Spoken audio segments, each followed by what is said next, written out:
सुप्रभात बच्चों। Hindi class 9th में आज हम राजेश जोशी की कविता बच्चे काम पर जा रहे हैं। कविता का शीर्षक क्या है? बच्चे काम पर जा रहे हैं। इसको हम देख रहे हैं। कल जैसा कि इस पाठ के अंतर्गत राजेश जोशी की जीवन परिचय, साहित्यिक परिचय, रचनाएं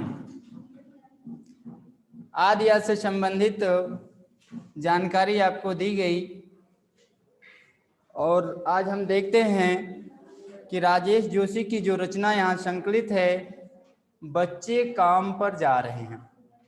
शीर्षक बड़ा ही दिल को कुरेदने वाला है, दिल में जिज्ञासा पैदा करने वाला है कि बच्चे काम पर जा रहे हैं। तो क्यों जा रहे हैं, कहाँ जा रहे हैं? बच्चों की उम्र पढ़ने लिखने की होती है, थोड़ा खेलने कूदने की होती है, तो आखिरकार कवि ने ऐसा शीर्षक क्यों दिया कि बच्चे काम पर जा रहे हैं। जिन बच्चों को अभी पढ़ना चाहिए, खेलना चाहिए, उन बच्चों के सामने क्या मजबूरी है? आखिर वो काम पे क्यों जा रहे हैं? इसके लिए समाज में जिम्मेदार कौन है? माँ बाप जिम्मेदार हैं कि समाज जिम्मेदार है कि देश की सरकार जिम्मेदार है? तो बहुत ही ये सोचनीय विषय है, बहुत ही सोचने वाली विषय है कि हमारे देश के जो बच्चे कल के कर्णधार होंगे, देश के भविष्य के सुयोग्य नागरिक हैं, उनका अगर सर्वांगीण विकास नहीं होगा, शिक्षा दीक्षा पूरी नहीं होगी, उनका मानसिक शारीरिक विकास नहीं होगा, तो क्या देश के विकास में वो भविष्य में अपना योगदान दे पाएंगे? तो कवि जो है इस चीज को बार बार समाज के जिम्मेदार लोगों से, देश के जिम्मेदार लोगों से, सरकार से प्रश्न कर रहा है कि आखिर बच्चे काम पर क्यों जा रहे हैं? क्या ऐसी मजबूरी है कि बच्चे काम पर जा रहे हैं? आए दिन आप देखते हैं, ईंट के भट्ठे पे चले जाओ या होटलों में चले जाओ, या इससे भी अच्छा एग्जाम्पल आपको जगह जगह कूड़ों के ढेर से कबाड़ा बीनते हुए बच्चे दिखाई देंगे। क्या उनके लिए शिक्षा की आवश्यकता नहीं है? क्या उनका शारीरिक मानसिक विकास होना जरूरी नहीं है? क्या वह आने वाले समय में देश के कर्णधार नहीं है? ये तरह तरह के प्रश्न कवि के मन में उठते हैं। तो कवि के जो कविता का विषय है वो देश समाज के उन तबकों से जुड़ा हुआ है जो अपने बच्चों को मजबूरी बस, छोटे छोटे बच्चों को जिनकी उम्र पढ़ने लिखने की है, शारीरिक मानसिक विकास करने की है, जिनकी उम्र अभी शारीरिक मानसिक विकास करने की है, वो आखिर काम पर क्यों जा रहे हैं? तो अब तो कविता का शीर्षक समझ में आ गया होगा कि बच्चे काम पर जा रहे हैं। पोयम का शीर्षक क्या है आपका?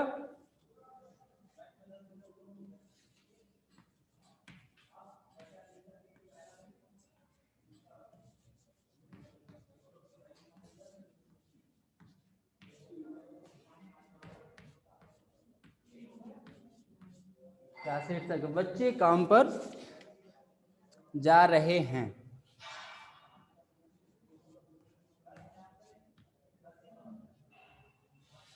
और रचनाकार हैं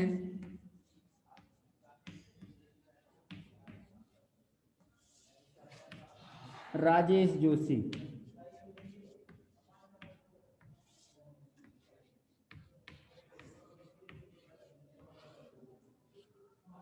ठीक बेटा, अब देखिए राजेश जोशी प्रस्तुत कविता में बचपन छीन लिए जाने वाले या बचपन छीने जाने की पीड़ा का बहुत ही मर्मस्पर्शी चित्रण किए हैं, हृदय को छूने वाला चित्रण किए हैं कि आज भी समाज में बच्चों का बचपन छीना जा रहा है। बचपन कैसे छीना जा रहा है? जिन बच्चों को की उम्र बैग और किताब से खेलने की है, खिलौनों से खेलने की है, उन बच्चों के हाथ में काम पकड़ाए जाते हैं। तो उनका बचपन क्या हो गया? छिन गया ना। कवि ने उस सामाजिक आर्थिक विडंबना की ओर इशारा किया है जो हमारे सामाजिक आर्थिक विडंबनाएं हैं, समस्याएं हैं, जिनमें कुछ बच्चे खेल, शिक्षा और जीवन के उमंग से वंचित रह जाते हैं। समाज में ऐसी विसंगतियां हैं कि समाज के कुछ तबके के बच्चे जो हैं स्कूली शिक्षा और शारीरिक मानसिक विकास से वंचित रह जाते हैं। उनके बचपन को छीन लिया जाता है। किताब, बुक के बजाय उनके हाथों में काम पकड़ा दिया जाता है। इस चीज को कभी देखता है तो उसे बहुत कष्ट की अनुभूति होती है और अपने मन के सारे प्रश्न को समाज के जिम्मेदार लोगों से, देश की सरकार से वह बार बार प्रश्न करता है। तो आइए देखते हैं हम पोयम को। बच्चे काम पर जा रहे हैं। ठीक है, कोहरे से ढकी सड़क पर बच्चे काम पर जा रहे हैं। सुबह सुबह बच्चे काम पर जा रहे हैं। हमारे समय की सबसे भयानक पंक्ति है यह। भयानक है इसे विवरण की तरह लिखा जाना चाहिए इसे सवाल की तरह। काम पर क्यों जा रहे हैं बच्चे? क्या अंतरिक्ष में गिर गई है सारी गेंदें? क्या दीमकों ने खा लिया है सारी रंग बिरंगी किताबों को? क्या काले पहाड़ के नीचे दब गए हैं सारे खिलौने, सारे मदरसों की इमारतें? क्या सारे मैदान, सारे बगीचे और घरों के आंगन खत्म हो गए एकाएक? तो फिर बचा ही क्या है इस दुनिया में? कितना भयानक होता अगर ऐसा होता। भयानक है, लेकिन इससे भी ज्यादा यह कि है सारी चीजें हस्म माबूल पर दुनिया की हजारों सड़कों से गुजरते हुए बहुत बच्चे बहुत छोटे छोटे बच्चे काम पर जा रहे हैं। कविता बेहद छोटी है लेकिन हृदय को छूने वाली है, दिल को छूने वाली है। तो आप संदर्भ देख सकते हैं। प्रस्तुत काव्यांश हमारी पाठ्य पुस्तक क्षितिज के बच्चे काम पर जा रहे हैं शीर्षक कविता से उद्धृत है और जिसके रचयिता राजेश जोशी हैं। प्रसंग लिखेंगे प्रस्तुत काव्यांश में कवि समाज के ऐसे तबके के बच्चों का वर्णन किया है या उनके प्रति सहानुभूति व्यक्त करते हुए समाज के लोगों से पूछ रहा है जिन बच्चों का समाज के द्वारा, देश की सरकार के द्वारा, लोगों के द्वारा बचपन को छीना जा रहा है। अब आ जाते हैं हम व्याख्या पर। कभी सुबह सुबह मौसम यही है, करीब जाड़े का मौसम है, कोहरे से ढकी सड़क पर बच्चे काम पर जा रहे हैं सुबह सुबह। कभी सुबह सुबह कोहरे से ढकी हुई सड़क के नज़ारे का वर्णन करते हुए कह रहा है कि मैं प्रातः काल कोहरे से ढकी हुई सड़क पर या ठंड के मौसम में छोटे छोटे बच्चों को काम पर जाते हुए देख रहा हूं। कवि कह रहा है कि प्रातः काल सुबह होते ही छोटे छोटे बच्चों को कोहरे से ढकी हुई सड़क पर काम करने के लिए निकलते हुए, काम करने के लिए जाते हुए मैं देख रहा हूं। बच्चे काम पर जा रहे हैं, ये छोटे छोटे बच्चे काम पे जा रहे हैं। इन्हें देख करके मुझे आश्चर्य होता है कि आखिर छोटे छोटे बच्चे जिनकी उम्र पढ़ने की है, लिखने की है, वो काम पर क्यों जा रहे हैं। हमारे समय की सबसे भयानक पंक्ति है यह। कवि कह रहा है हमारे समय की, तत्कालीन समय की यह पंक्ति, क्या बच्चे काम पर जा रहे हैं। यह अत्यंत भयानक है। यह गंभीर समस्या है कि छोटे छोटे बच्चे काम पर जा रहे हैं। भयानक है इसे विवरण की तरह लिखा जाना, और इससे भी खतरनाक है कि इसे केवल विवरणात्मक तरीके से लिख देना, केवल इसको काव्य के रूप में बांध देना, केवल लोगों से इसका परिचय करा देना। ये तो और बड़ा विनाशकारी है और बड़ा भयानक है। इसे लिखा कैसे जाना चाहिए, इसे व्यक्त कैसे किया जाना चाहिए, इसे तो सवाल के रूप में पूछना चाहिए, आखिर इसके लिए देश में जिम्मेदार कौन है। कह रहा है ना, लिखा जाना चाहिए इसे सवाल की तरह, इसे सवाल की तरह, प्रश्न की तरह लिखा जाना चाहिए कि आखिर ये बच्चे छोटे छोटे काम पर क्यों जा रहे हैं। कोई इस प्रश्न का जवाब देगा देश में? कोई समाज का जो ठेकेदार है, बहुत बड़ा सामाजिक बनता है, इसके लिए कोई जिम्मेदार है कि आखिर बच्चे काम पर क्यों जा रहे हैं। क्या अंतरिक्ष में गिर गई हैं सारी गेंदें? क्या ऐसी सिचुएशन आ गई है, ऐसी स्थिति आ गई है कि जो बच्चों के खेलने की गेंदें हैं वह सारी जाकर के आकाश में गिर गई, कि बच्चों को खेलने के लिए उनके हाथ में गेंदें नहीं है, वो सारे गेंदें जो है अंतरिक्ष में चली गई। क्या दीमकों ने खा लिया है सारी रंग बिरंगी किताबों को? क्या दीमकों ने बच्चों के पढ़ने लिखने वाली रंग बिरंगी किताबों को खा लिया है?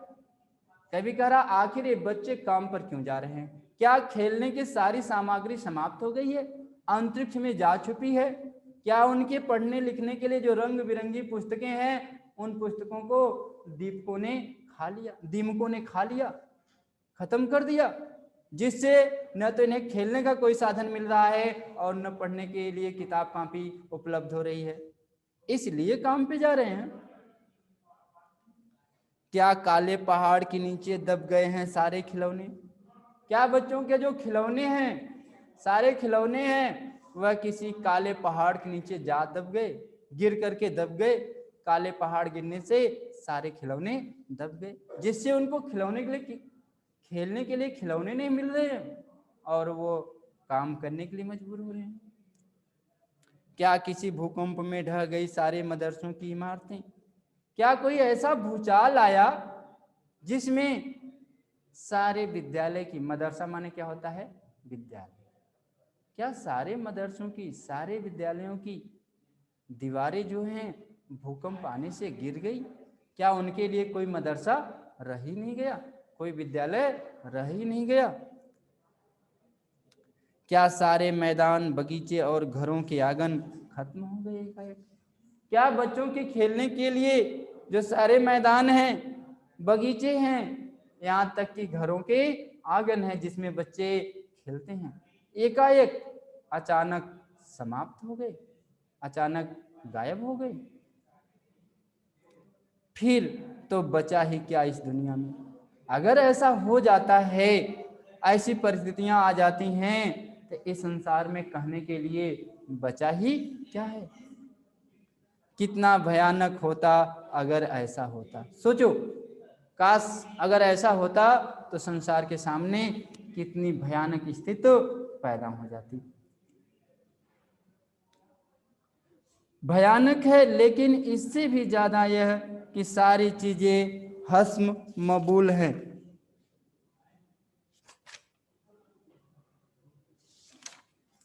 कह रहा क्या सारी चीजें हस्म मबूल मतलब हाथ पर हिलती डुलती, इसका माने कहीं दिया था, हस्म मबूल माने यथावत, सही है। क्या कहा कि भयानक है, लेकिन इससे भी ज्यादा कि सारी चीजें हस्म माबूल हैं। कह रहा इससे भी भयानक चीजें ये हैं कि सारी चीजें यथास्थित हैं, न तो विद्यालय की इमारतें ढही हैं, न तो बच्चों के सारे खिलौने पहाड़ के नीचे दबे हैं, और न ही बच्चों की रंग बिरंगी पुस्तकों को दीमकों ने खा लिया, और न ही बच्चों के बाल जो खेलने के गेंद हैं वह अंतरिक्ष में जा चुके हैं। सबके होते हुए भी यदि ऐसा हो रहा है कि छोटे छोटे बच्चे काम पर जा रहे हैं, तो ये चीजें सबसे भयानक है।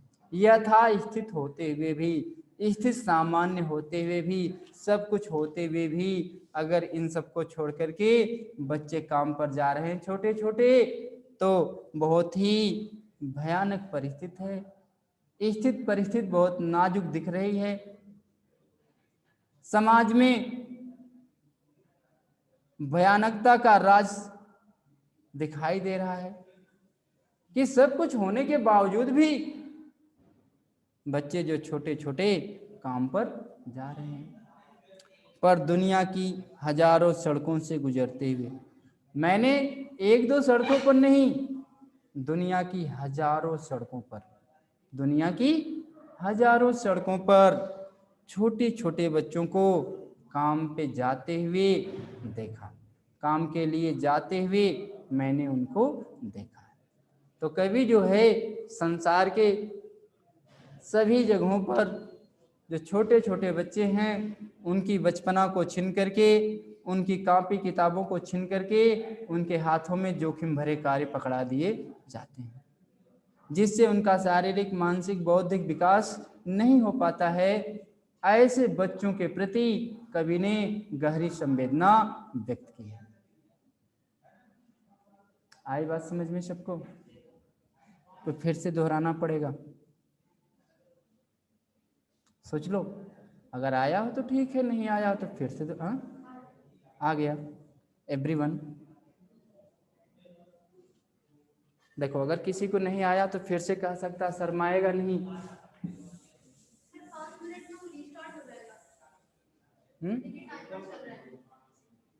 अपने से लग गया ये।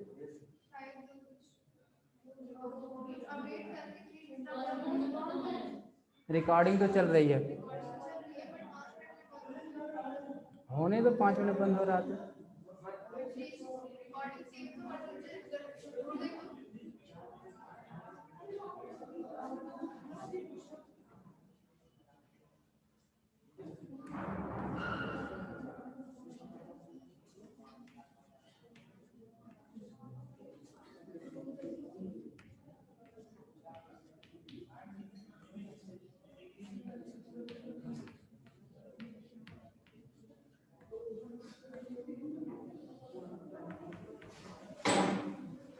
देखो भाव एवं शिल्प सौंदर्य क्या देखना है?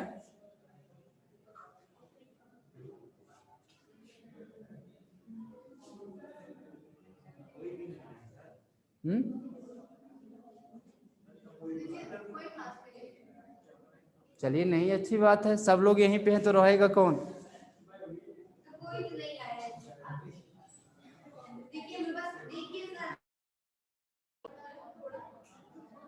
हाँ देखिए, ज्यादा शोर मत किया करिए।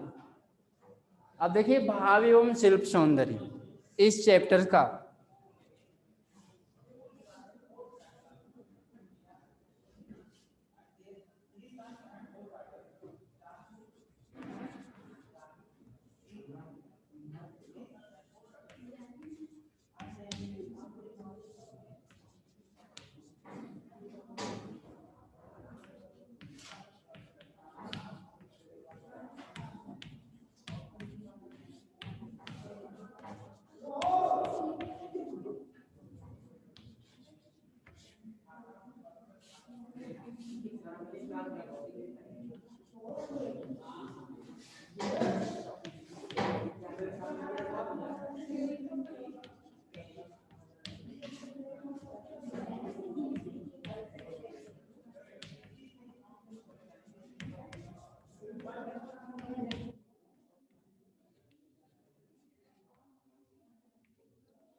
देखो, कवि समाज के ऐसे बच्चों के प्रति संवेदना व्यक्त किया है जो आज के समय में शिक्षा एवं खेल कूदने से वंचित हैं। शिक्षा एवं खेल कूद, इसको थोड़ा सुधार कर लो।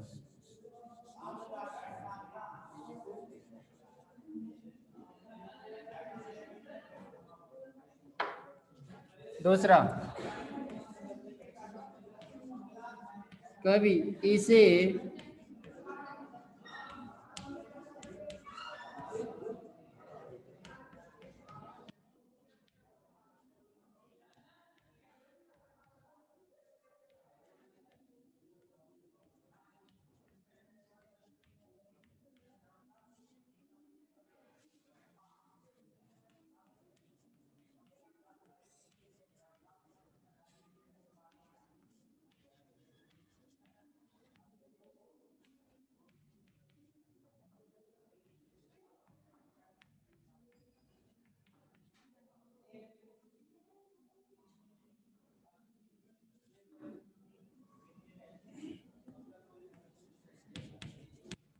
भाषा जो है साहित्यिक खड़ी बोली है।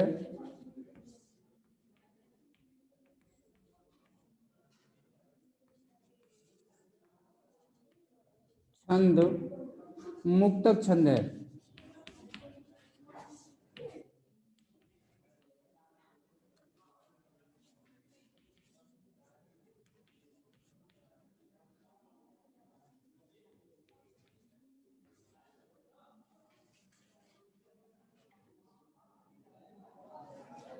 और क्या अलंकार क्या मिल रहा है?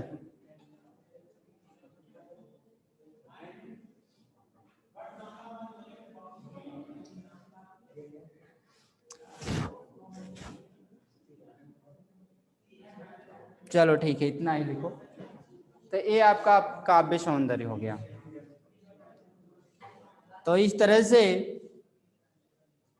आज ये भी चैप्टर जो है समाप्त हो गया।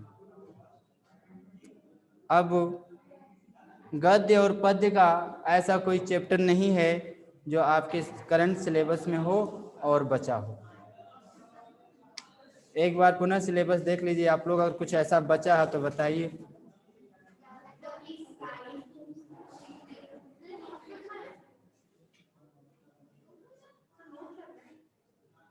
अब आप लोगों की क्या समझ में है, नोट करना है कि नहीं करना है कि देखना है?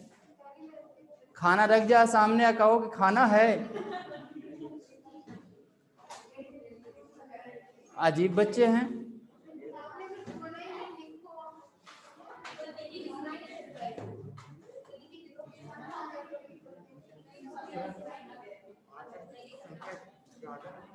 क्या?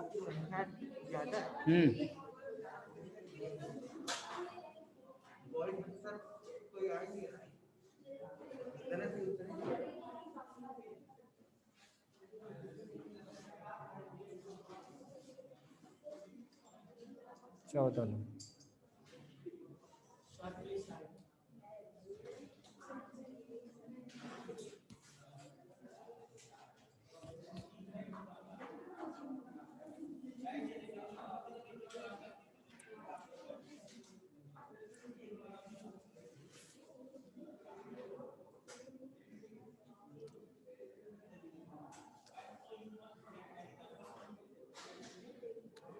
थोड़ा जल्दी लिखो।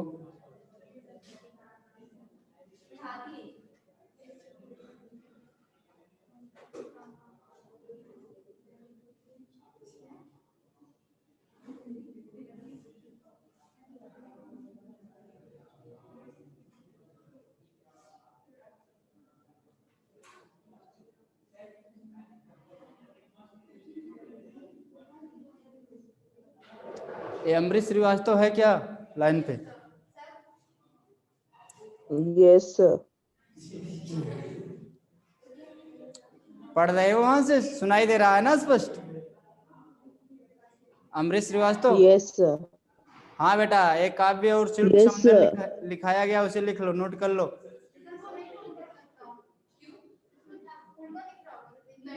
नहीं, वहां पे सही दिखेगा।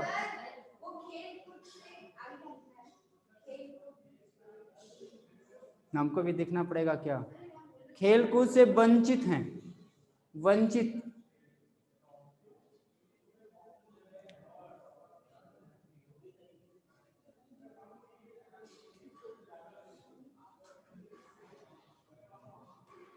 एक क्लास क्यों नहीं आ रहे हो अमृत? सारे बच्चे आ रहे हैं।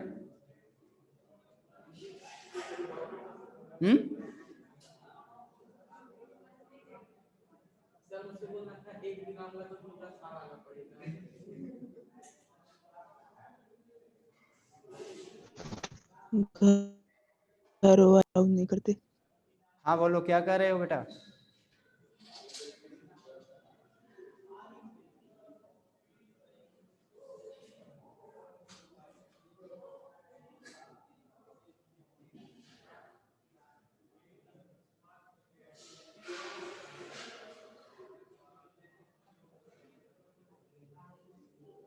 इसको लाओ, वीडियो को बंद ही कर दें।